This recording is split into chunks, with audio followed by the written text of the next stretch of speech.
are now tuned into the truth frequency. Your protection from deception. This is Truth Frequency Radio.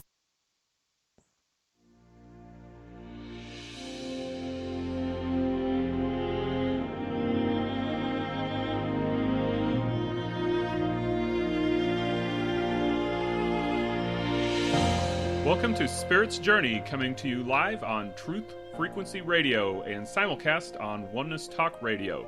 Your hosts are Patrick and Kathryn Andrews. Join us each week as we explore a wide range of metaphysical topics such as dreams, astrology, intuitive readings, and life purpose. You'll receive practical guidance so that you can live your most awesome life. Learn more about what we do at intuitiveschool.com and connect with us on Facebook at Spirit's Journey Radio.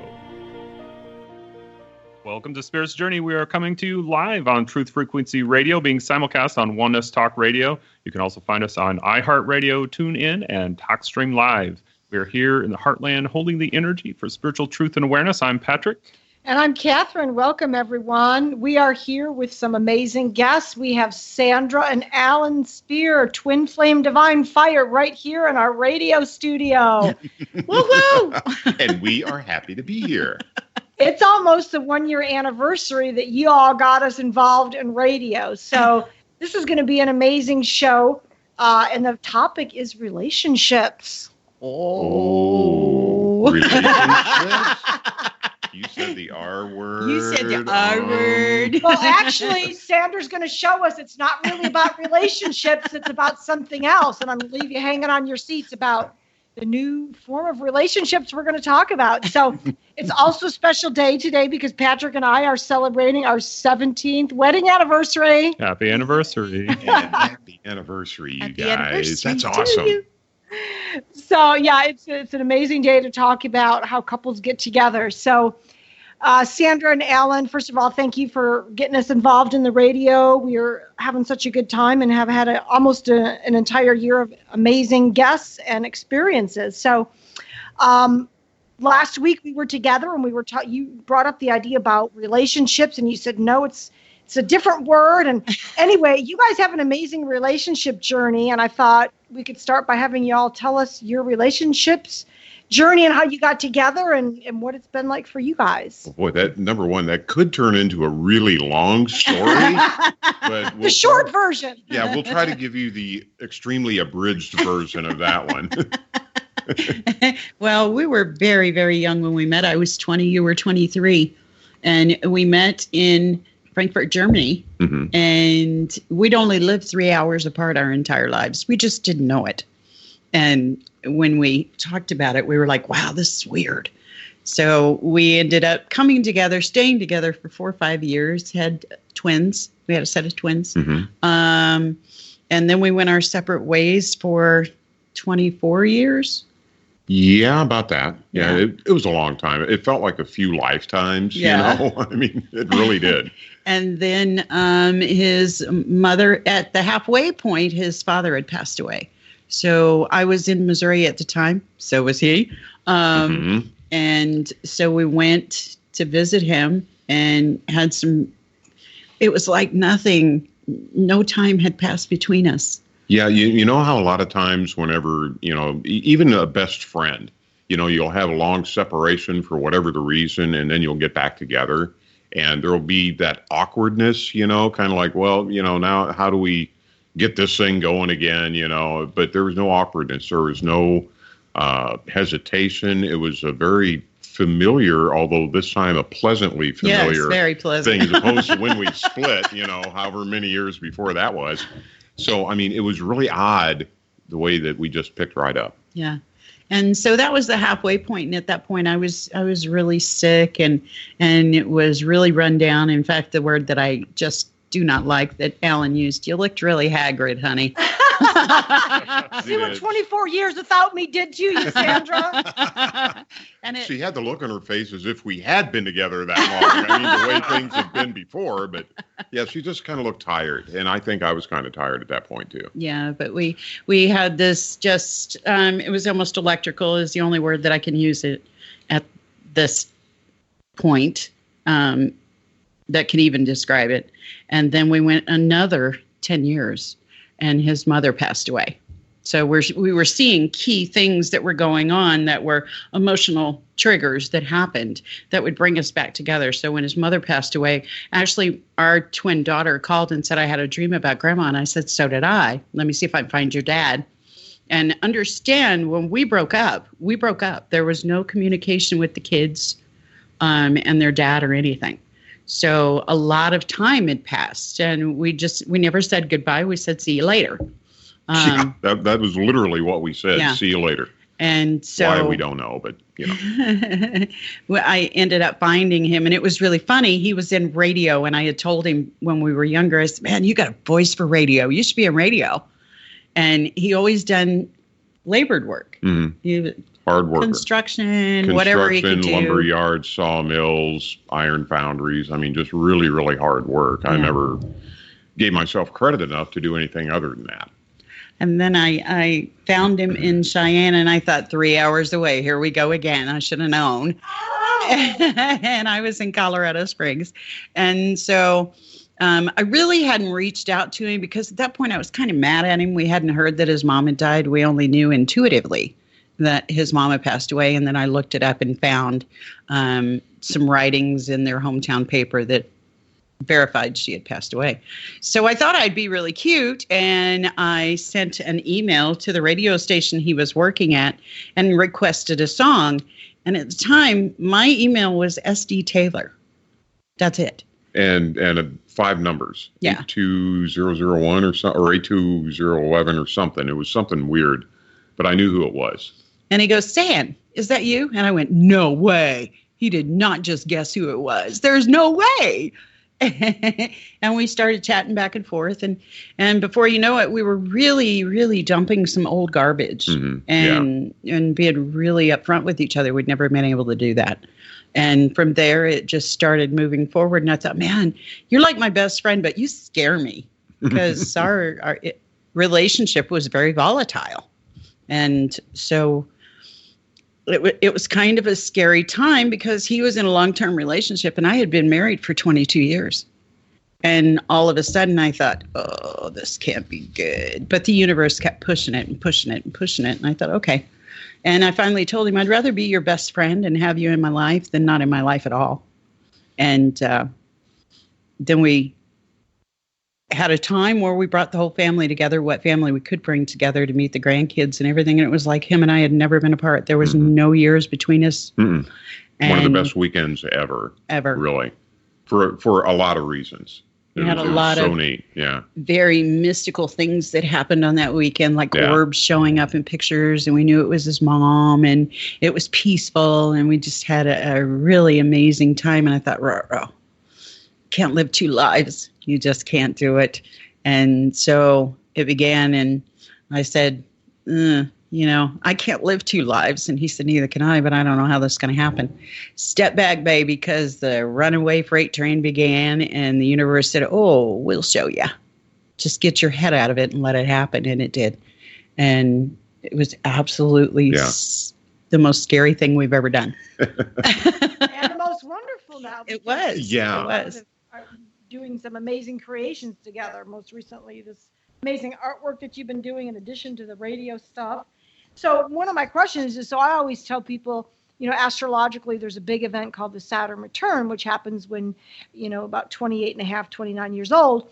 And it's a couple-year period where you just go through major wake-up calls, major transformations. And I say, the majority of people that get married before that are just not going to be able to continue that relationship after. There's so much. So do you think that you were always meant to be together? You just got together too young? Yes. Yeah, exactly. I mean, we were both. And when she says volatile, you have to really capitalize it, underscore it, put it in neon, fluorescent bulbs. I mean, we were volatile. There were emotions coming up that we couldn't explain. There were very psychic things going on. And Alan's like, what do you have, spies all over town? You know exactly what I'm doing. And it was just too much at that point. And I think we had to go our separate ways and kind of calm down. And we had children and they needed a parent. And I was like, you're not ready to be a parent. And I kind of bought him a bus ticket. I couldn't even take care of myself at that. Well, I was so heavily into addiction. I was heavy into addiction. And, I was kind of like a duck. Every day's a brand new world. I mean, that's the way it was to me. And yeah, that was not the place to be at that point in time. And I knew that it was not good for them or anyone. So we have been on this journey together 8 years, and we're nearing it very close. So it's funny you have an anniversary, and on October 12th, we will have been together for 8 years. Yeah, and it's been the wildest ride. The most exciting ride, but at the same time, some of our biggest, darkest fears have come up and we've had to face them and realize once you face them, they don't return. If you can look them square in the eye and say, no, this doesn't resonate with me anymore and I'm not going to do this anymore. But we have a lot of things that come up. Most people go, what? And we faced it head on. Well, and that's so cool because I always say, relationships or, whatever you want to call it, when two people get together, the purpose, a lot of it is, to get triggered, to face those things. And if you don't have the tools, you're not going to do it. Otherwise, it's just kind of like this little fairy tale thing that really doesn't cause any growth. And so it's really cool what you said. You looked into the fear and then it dissipated. Well, we found out we're a very powerful manifesting couple. And some of the things that we didn't even imagine could happen did happen. When we first got together, we started a jar and we would just write down the most amazing things that had happened, things that we would like to happen, things that we wanted to manifest. And we started doing that. We thought the first year that we're together on that anniversary, we're going to open this jar up and look at it and see exactly what manifested and what went on. And the biggest thing that we asked for is the one thing we got. Which was? It was cabin on the mountain. So you guys literally wrote you wanted a cabin on the mountain. We knew which one we wanted. We had visited it, everything. Exactly. And we got it. 17 months from the time that we met in Estes Park and brought the family together till we moved into that cabin up on the mountain. We both dreamed about it, working together and helping each other. We moved into that cabin. That is awesome. Well, isn't that the power of two people coming together? Two minds are more powerful than one, right, hon? Right. Well, we used to joke that even before we got married, we had to be careful about what we would joke about because it would end up coming true. Yeah, we were studying at the school together and we'd be doing dishes together and we'd joke about this wedding we were going to have and all this. I mean, it's like, where did this even come from? But we thought it was so funny. We'd laugh about it. And then, of course, got married. And we ended up getting married. I know. So I don't know what it is. Like, maybe it's when things come to us, it seems so far out and unrealistic that we joke about it. And then it's like, it happens. You attach this strong emotional feeling connection that you have to it, and it attaches to your frequency that you're putting out in the world, and the world says, oh, let's bring it to you. Right. And if we really got like serious and focused about it, it probably wouldn't happen because we're so lighthearted about it and, joking about it. I think that's the energy where things manifest, not this serious, oh my God, it's got to happen type of energy. Yeah. It's just, this has been a whirlwind. And I think if a lot of people would realize there are a lot of couples that they may be married, but they're kind of going their own ways. One lives one life and one lives another, or they're living dual lives and they're really not saying too much to the partner because you don't feel like you can say anything. I can literally tell you, I can tell Alan anything. And I think you guys can tell each other anything. We do. I mean, we talk about very explicit dreams that one or the other will have. Sometimes we have the same dream and we're like, whoa. Yeah. Well, and that's one of the things that was missing because we never had that freedom to be us, who we were. And you probably know you were 20. Yeah. Well, yeah. Oh my God. We were a bunch of mixed up kids as well. I was at 20. Did you know who you were? No, I wasn't. But we started realizing that there is not enough balance in the world. And as we balanced, our world became balanced. When we get off kilter, our world gets off kilter. And when we get really upset about something, things start to happen around us. And we really have to pull that back into us and go, okay, why is this appearing in my exterior world? It's because it's going on in the inside. And we really need to focus on it and look at it. And we sit down and talk about it. And that's one of the things that I think we really had to learn to do. Number one was just be totally comfortable, open to be who we truly are with each other. That was first. And, while we're getting to know ourselves even more, just the fact that, and I totally lost my train of thought. Love it when you do that. Lost my train of thought. Well, while you're thinking of it, I was just going to share that that's one of the things that what happened with Patrick and I. We felt so natural and comfortable around ourselves. And that was like one of my main things. I said, if I get married to somebody, I have to feel like it's my best girlfriend that I can step with till 3 a.m. talking. And that's what it was like with him. Well, let's not get too carried away with best girlfriend. How about just best friend? Well, yeah, best friend. Well, with girls, I had that connection. Like with girlfriends, I mean, as friends, I had that level of, comfortableness. But I never had that with a guy until I met you. And it was like, oh my gosh, I could say and do anything around you. And I wouldn't have to fear being judged or whatever. Well, I have found, you were talking about being able to be yourself around each other. That is what I found is one of the most important keys, because I'd spent probably 12 years doing metaphysics, meditating and teaching people metaphysical principles. And a lot of that is self-discovery. And so through that process, I really became comfortable with who I am. And I think that really prepared me to be part of the relationship that I wanted to be in. And I remember before we met, I had created an image of the kind of person that I wanted to meet, that I would want to marry. And so I described all the qualities. And then it wasn't too long after that I met Kathryn. So I really believe in that process of knowing yourself first and then, creating that image of who you want to spend your life with.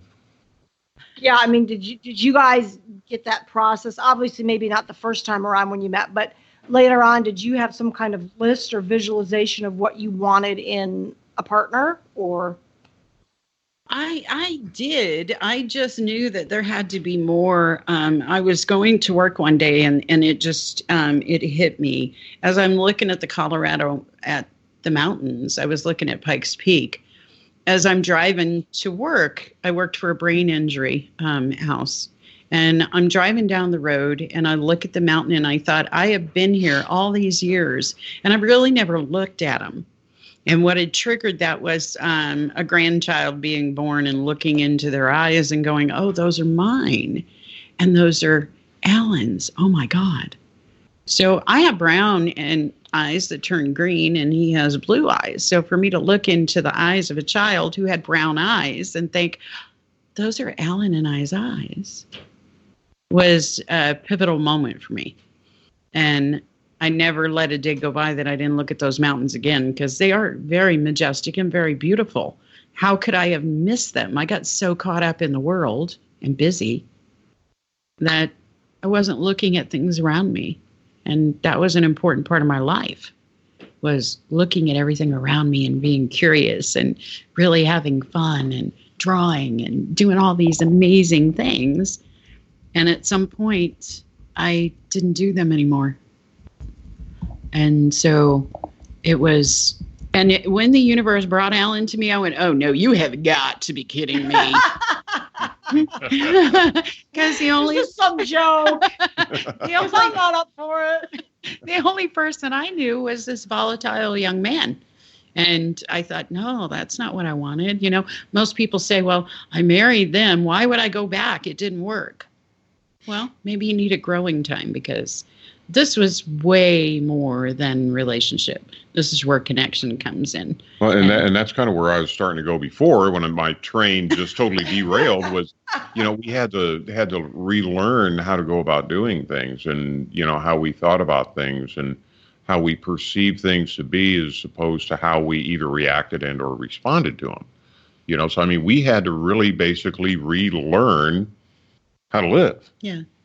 And we've had challenges along the way. I mean, we have Still this do. amazing connection, but there are challenges during those that say, okay, are you really committed to this journey? We walk on complete faith. We go where we're told to go. If I wake up and I'm like, honey, my guides are telling me we're going here, he's like, okay. There's no argument. There's no nothing. We just sit down and discuss it. Okay, why would the universe be taking us there? We really don't know, but let's go. That's really interesting because the same thing happened to us. When we were in Texas for almost a year, and then I was like, no, this isn't the place for us. And he agreed. And then within like a matter of weeks, we decided, yeah, we're moving to Kansas City. I felt it. And I was like, let's go there. And he agreed. So isn't that interesting? Mm-hmm. Wow. And we're drawn, generally, our experiences last about a year. We've had a few shorter ones that were really intense ones where it was only for a couple months. But we've noticed that the time span is getting shorter and shorter at the places. So it's almost like we're getting through the process much quicker than we ever were before. But I'm not going to I will use the word in passing and say some of this has been the scariest stuff that we've ever experienced. But just looking at it from a different perspective and going, okay, well, that's a learned behavior. I've learned that fear. So let's step through this and really see what it is. And once we get through the fear and realize, well, that's not as scary as I thought it was, and get to the other side, then it is some amazing gift surfaces. But how many of us really look at that and really delve into it? And that's what we do. We dive into it and say, okay, it's time to really look at this. Well, I'm hoping that you've worked through all those lessons so that you can be here for a while because many of you may not know, but they actually just moved into our neighborhoods. We would love to have you stick around for a while. So our new mantra is, let's help Sandra and Alan stay in Kansas City. I tell you what, we've really loved it here, though. I mean, from what we've seen, you know, and of course, it's like everywhere else. You have a really great part. That part that we go through coming to your place, oh my God, that is just amazing. Gorgeous. Absolutely gorgeous. But yeah, it's got a really nice, comfortable feel here to me. Well, and I think one very, very important thing, and I'll hit on it real quick, is my life turnaround has come and brought me back in Jackson County. Kansas City, Missouri is where I was born and experienced the most trauma. And we are there now. And the gifts are coming up that as a child, I just kind of let them go. And I'm almost back in that childlike wonder, like I'm taking my childhood back and taking control of it where I didn't have control when I was a baby.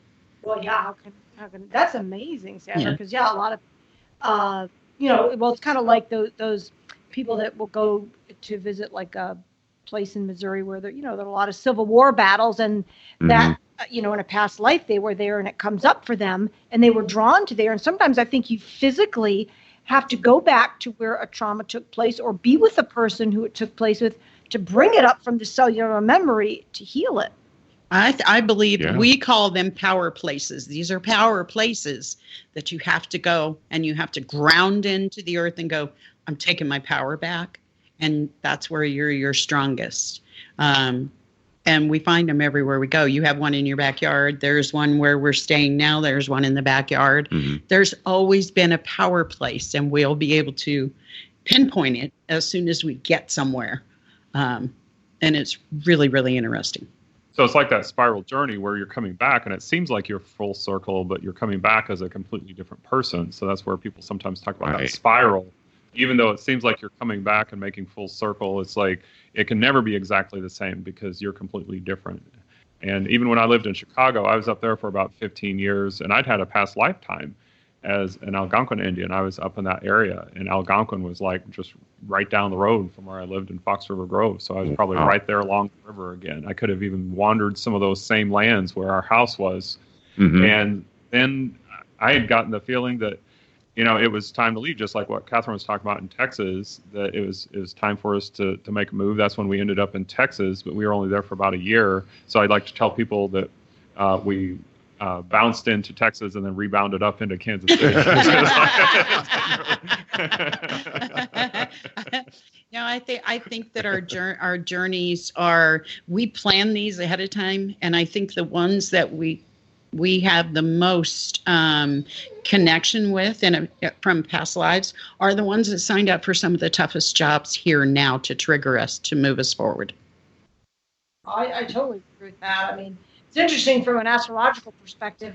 You know, the planet Pluto indicates a lot about how we've chosen to cause our evolution. And a lot of the charts, you know, it's the people that have a lot of difficult aspects to Pluto, which increase the triggers, are people that have really chosen a lifetime where they want to do a lot of work. Whereas people that don't have a lot of triggers on their astrology chart, particularly to Pluto, have kind of chosen a lifetime where they're just taking a break, which I guess there's nothing wrong with that. But it's just not going to be a life that's really growthful. It's just going to be kind of, we're going to breeze through this, take an in-breath, you know. But from my perspective, I'm thinking, well, we get to do that on the other side. So when we come here, let's just get it over with. We'll rest on the other side. But well, you were talking about the difference between relationships and connection a few days ago, and you had a really excellent way of describing that. So when we get back from the break, I would love for you to pick up there when we get back. And we are at the bottom of the hour, so we'll be going into a short break. So during the break, please go to the Spirit's Journey page on TFRlive.com. There you can sign up to support this station and our show. And as a TFR listener, you get to listen to all of the archives. As you know, you get 3 months of the archives for free, but the supporters of the station get unlimited access to all shows all time. It's the Spirit's Journey on Truth Frequency Radio, being simulcast on Oneness Talk Radio. We will see you on the other side.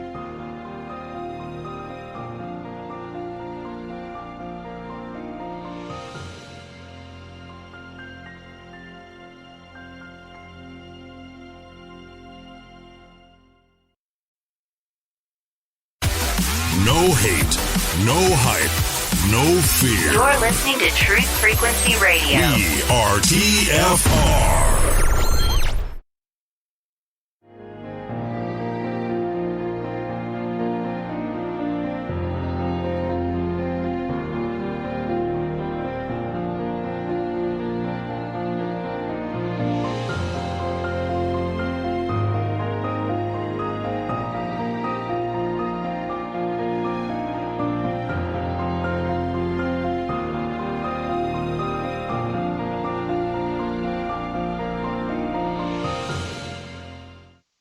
Welcome back to Spirit's Journey. We are coming to you live on Truth Frequency Radio, being simulcast on Oneness Talk Radio. We are here today with Sandra and Alan Speer of Twin Flame Divine Fire. They are also on Truth Frequency Radio and simulcast on all the stations we are, basically. So we were having an amazing conversation. So we were going to take up again with the difference between connection and relationship, because I know relationship is something that I hear all the time. It seems like it's always on people's minds. I want to get in the perfect relationship. They have this kind of Hollywood image of what that perfect relationship is like, and there's all this energy, attention that goes there. So can you share with us what your ideas are about what is the difference in your mind between a connection and a relationship? and power couples. And power couples, yes. Yeah, don't leave that. I believe what we're searching for is the balance between the masculine and feminine. And we both couple. I mean, as a couple, I have masculine and feminine. Alan does too. And so we can begin there, where we need to balance that out. And if you have ever noticed, when you're in a relationship, you tend to think, you know, that fighting comes with that, okay? And a lot of people don't fight. They choose not to, and some of them do. What we're looking at is, as a power couple, these are couples that are trying to balance the masculine and feminine in each one, and to kind of merge and know, if I'm in masculine energy and Alan's in masculine energy at the same time, it creates friction and tension. That's when we fight. We've had it happen 3 times in the 8 years. And we have to look at this and say, okay, well, if Alan's in masculine, then I need to know that I need to be in this feminine energy, and then it's very even across the board. There's no fighting or anything like that. And when Alan's in feminine and I'm in feminine, it's like the slumber party you talk about. It's like being with your best friend. You talk about anything, have a good time. You're laughing, you're being silly. Alan really tends to be a comedian when he is in feminine, and I am too. We can just laugh, and we laugh to the point where we really need to take stock and depends, because it's just a good time. It's like a slumber party. But I think what a lot of people are looking for is they have a learned pattern of what relationship is. And to us, that means I'm going to look at someone that I love and I care about, which I have not been married to. I've been married 4 times, twice to him. Okay. I have 2 other marriages. And I look at that, and I really had to decide, am I going to give up something about me to make that person comfortable in this relationship? And a part of me got lost. So I want to bring it across to people that a relationship tends to be that you're going to give up a part of you to make another person happy, or they're going to give up a part of them to make you happy, to make it, I guess the word I'm looking for is cohesive. Mm-hmm. And that's a learned pattern. And what we're looking at is connection. And connection, I'm going to tell you, all of the patterns that you've learned in relationship cannot blanket over connection. It will not work. It does not work. When you enter into connection and you're becoming a power couple and a perfectly balanced couple, if you try to take those old skills that you've learned maybe from parents or grandparents or people that you've been around, that they may have a wonderful relationship, and you take those skills and try to learn them, but they don't work for you. I think it's really important that you find that person that you can talk to about anything. Like, one of the things that was really a problem for Alan, he was afraid to talk about his dreams, because he would have dreams, maybe sexual dreams, and he couldn't talk to his partner about it because it was like something they thought he wanted. So then the fight would ensue. Mm-hmm. And when we got together, it was like, yeah, but your dreams play a key role. And Kathryn and Patrick, you both know this. We consult them about our dreams a lot. Yeah. If we can't figure them out, we're like, okay, why are we dreaming this? And we'll call them. I think it's really important that we're able to talk about anything. And I do mean anything. If we go to the store and see beautiful women or men, both of us look and go, wow, they're beautiful. That's not something that's really common. Or I'll see someone, there's not a time that goes by that I'm not, if I'm drawn to someone, Alan is looking right with me. It's like we're moving in together, and he'll go, wow. And I'll say, wow. And it's just this amazing process to us that says we have to learn to connect. And what that connection means is unconditional. Unconditional love is the hardest thing for any of us, because we always want to put a stipulation. And we didn't just wake up that and all of a sudden we were just like totally unconditionally, cool with everything. I mean, we weren't. I mean, because we had a lot of programming and a lot of conditioning that we had to get over, and we had to get rid of it. We had to recognize it for what it was, an old paradigm and things that weren't really ours, but things that we had learned. And I mean, that's still an ongoing process. I mean, I'm sure we're going to be doing that until, the day we transition, but it's getting a lot better. So, a lot of people say, well, I just don't feel that way. And we're just like, okay, fine, give it time. Just do what you can with it. So you mentioned, I was curious that sometimes you're in feminine mode, he's in masculine, or you're both feminine, or you're both masculine. Does it ever flip where Alan's in feminine and you're in the masculine? And does that work as long as both of those are being represented? Yes, It does. Yeah. Okay. We notice a lot when we do guidance with people. We call ourselves the cheerleaders. We're your cheerleaders. You can't take a template from someone else and think that that's going to work identical for each couple. It's not. We're all individuals on this path working together, but somebody else's template may not work for us.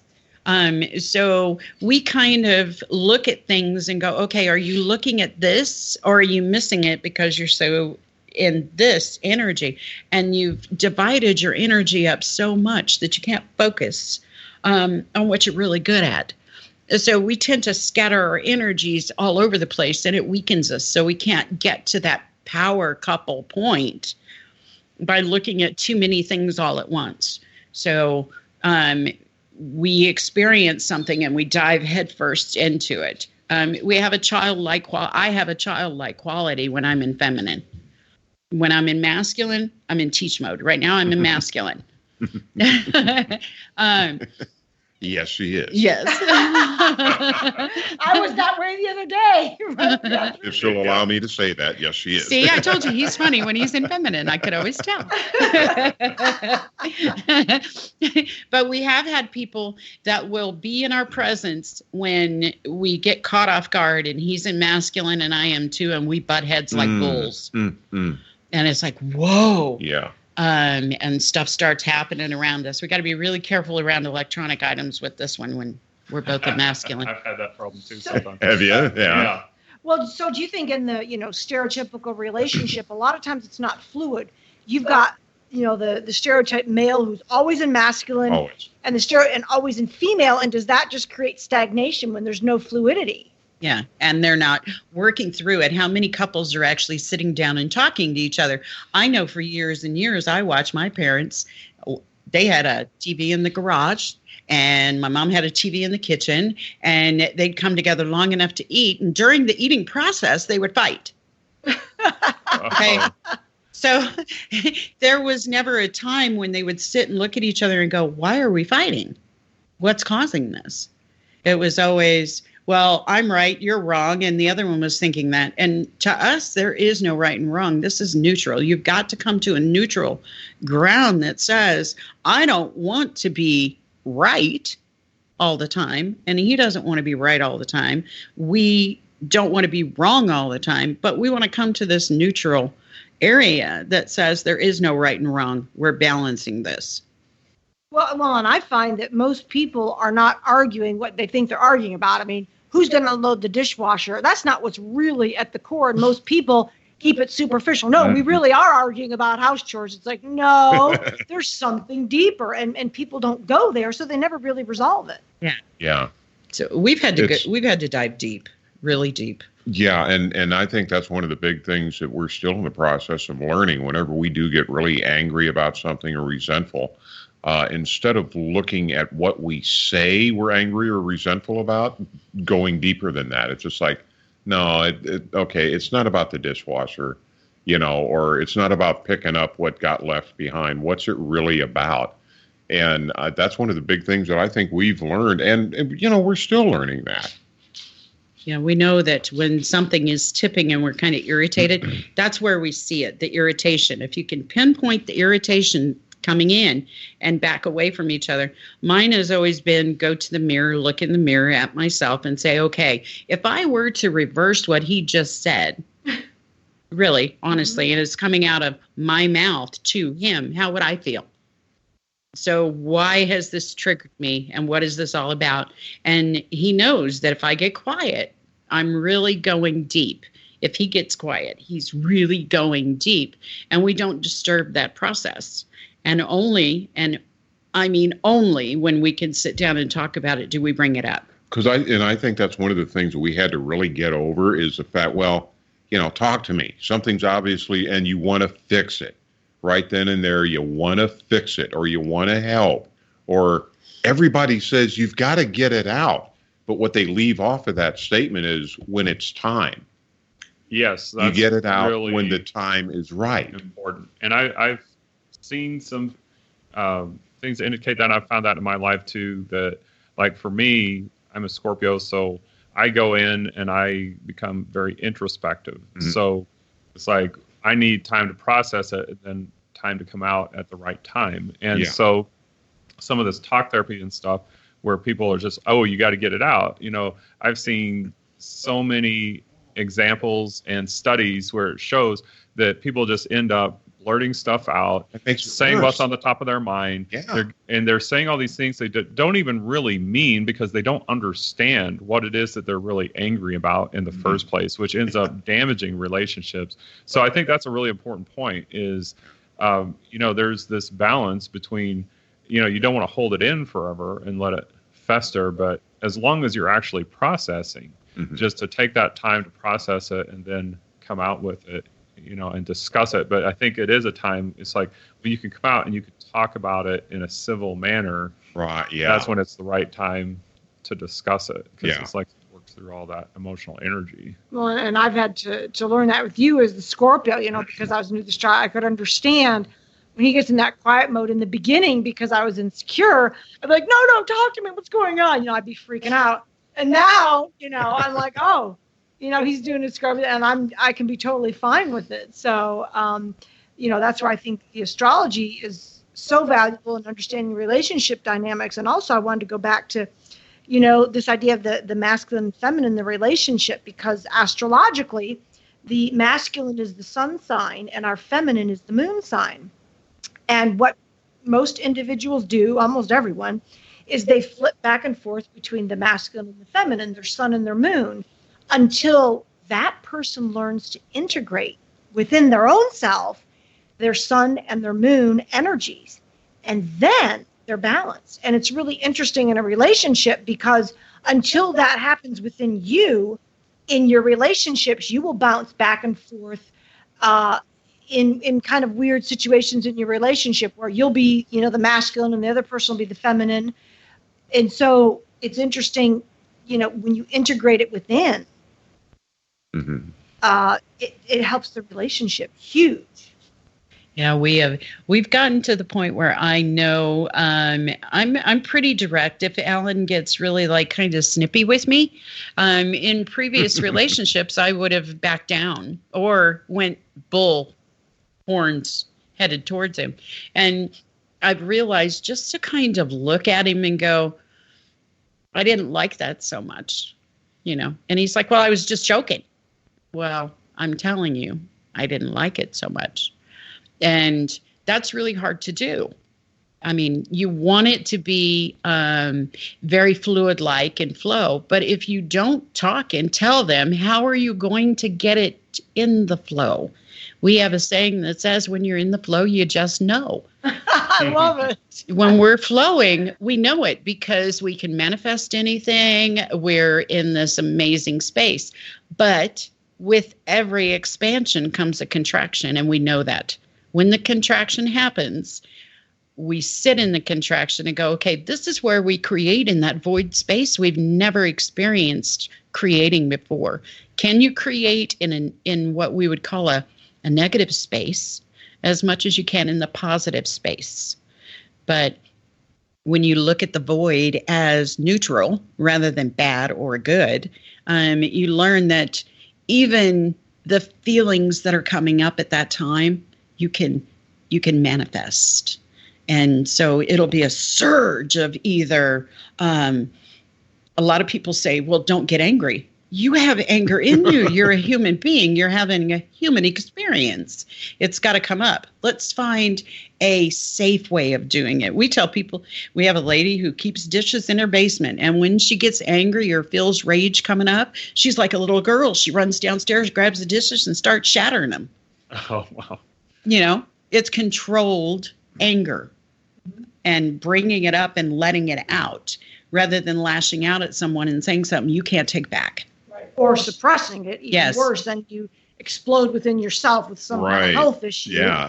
So, doing the dishes thing in the basement, I went to, school and we did a lot of emotional release work. We'd have pillow fights, or just, have a pillow to bang and scream, do a breath work. There's all kinds of healthy ways to get it out. But of course, most of us aren't taught that as kids, right? Or seen that. So she must spend a lot of time going to garage sales looking for throwaway dishes. Right? So funny you said that, because I thought, yeah, you could just go to the thrift store and pick up a whole bunch of plates for $2. Oh, yeah. So yeah, cheap way to get your anger out. The first time that she done it, we were in a session with her, and she had us on the phone, and we're talking to her, and we're like, okay, do you have dishes? She's like, I got a whole bunch of them in the basement. I'm like, you need to go down and break those. She threw the phone. She goes, oh my God, I'm so excited. I'm so excited. Perfect. And she got excited like a kid at Christmas. I kid you not. And next thing you know, we're bouncing, because I guess she just kind of tossed us on the downstairs. bed. And she went right down there, and I guess she just acted like she was the only person at a very big Greek wedding. I don't know what the deal was. I imagine one of her past lives where she was this prim and proper Victorian woman that could never do anything. So the idea of breaking things was like, yeah, I'm going to let loose this lifetime. This feels bloody wonderful. I love it. Oh yeah, I'm sure Sandra, or you guys too. If we were women in those days, man, we had a lot of repression coming. Beginning with the corsets and everything else. Everything was sucked in and repressed. So one thing I was going to mention about, since we're talking about masculine and feminine, since we talk about the spirit's journey a lot on our show. I found that's one of the big dichotomies in our life, is that we have this physical experience, and we're in this body that biologically is set to a particular gender biologically. Yeah. So it seems like we're set, but inside we're actually much more complex than that, because like when we're talking about masculine and feminine in the more like universal sense, like for the soul, we describe that energy a lot of times as like the aggressive energy and the receptive energy. So masculine is that aggressive energy, the receptive energy would be the feminine energy. And I was trying to describe this to a student one time, and it occurred to me, because we all have this both within us, we have to. And like you were describing that balance, it's that point of finding that balance and being able to flow easily from one to the other, because we've both been male and female in many lifetimes. Yeah. So we can't get hung up on this, fixation on our physical gender or, what our roles are and stuff like that. So when I was describing this to her, I said, well, if you think of the aggressive energy as being like a door-to-door salesman, it's like you're going out and you're banging on doors. It's like, I'm not going to wait for them to come to me. I'm just going to go out and find them wherever they are, and I'm going to, sell them my stuff.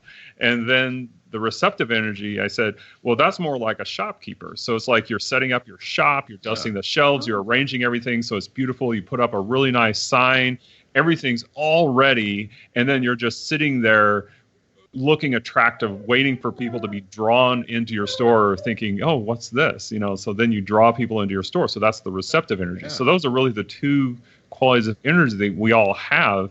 And we're all really, most people are like 51-49. Like a lot of guys are like 51% aggressive energy, 49% receptive, because they're more geared that way. But especially as, people are accepting more freedom going into different roles and stuff like that. You have guys who are staying home and taking care of the kids while the wife goes out and works and things like that. So she's going out and using more of that aggressive masculine energy during the day, while the guy is, being more receptive and feminine nurturing energy during the day, taking care of the kids. So it's like, I think that's very natural as we, come more into our energy as a soul, as a spiritual being, realizing that we aren't just these physical bodies, and understanding how the mind works. I think that's how we can really come into balance like that. And that's one thing I know that's worked in our relationship, is as we learn more about that balance and what's really going on the inside, it's a lot easier for us to work together and work through any little hiccups that may come up. Because even though we might temporarily go into this thing where it's like, oh, you did this and that's making me angry. It's like we know that it isn't, pointing the finger and saying, oh, you're doing this to me. It's like we understand, okay, I'm not a victim. It's like if there's something inside me that's upsetting me, it's like there's something that triggered that. So I need to look at what that is. And so, it's just been really interesting working through that, just seeing that difference. But I feel like that's a really important lesson for everybody, because there's so much I guess, fixation on this kind of Hollywood image of this romantic, Romeo and Juliet relationship. And, well, we all see how that ends, right? So Shakespeare wrote that as a tragedy for a reason, right? I think it was foretelling.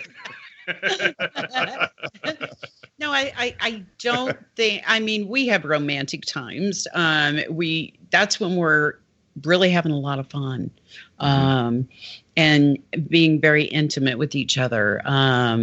But as far as being that storybook romance, I think we have a lot to get through in this lifetime.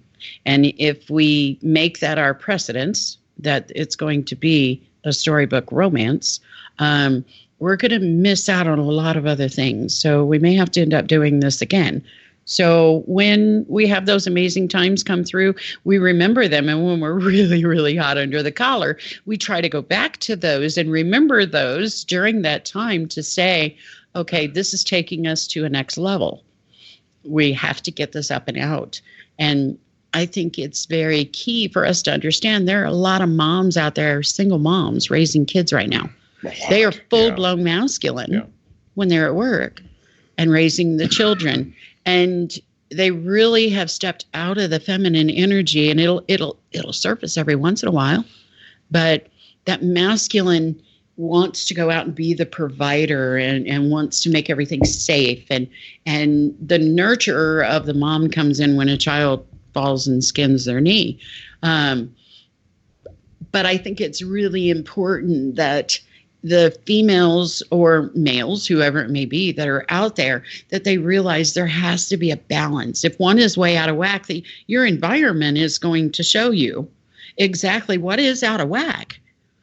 So we've learned to look at everything. Our meditation time is sitting outside and watching all the wildlife and just really honing in on things and trying not to disturb each other in that process. We're sitting right next to each other, but we're seeing our environment from two different perspectives. And then all of a sudden we bring it in together and it's like, wow, did you see that? And he's like, oh, that is so cool. I saw that. So I think it's really important that people learn to balance. You guys are a power couple, and we knew that right off the bat. It's like we were just a relationship till you said, no, you're a power couple. I said, oh, great. and a lot of people have heard us say this. We call power couples the word that a lot of people just don't like anymore, and that's twin flame.